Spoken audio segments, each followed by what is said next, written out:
అంటే ఇప్పుడు 2 టీమ్స్‌లో కూడా స్ట్రాంగెస్ట్ ప్లేయర్స్ ఎవరంటారు? రెండు టీంలు కూడా చాలా స్ట్రాంగ్‌గా ఉన్నాయి. ఈ సీజన్ స్టార్ట్ అవ్వటమే వాళ్ళు హైలో అందుకున్నారు.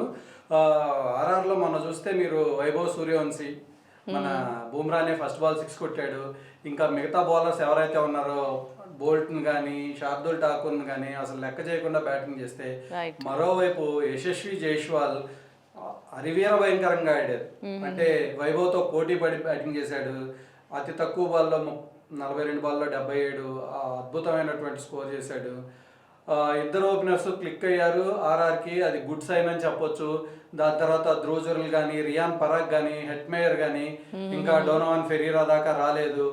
రవీంద్ర జడేజాకి ఈ సీజన్‌లో మంచి బ్యాటింగ్ చేయాల్సిన అవసరం కూడా రాకుండానే పైనున్న టాప్ ఆర్డరే బ్యాటింగ్ నీడ్స్ మొత్తాన్ని ఫుల్‌ఫిల్ చేస్తున్నారు.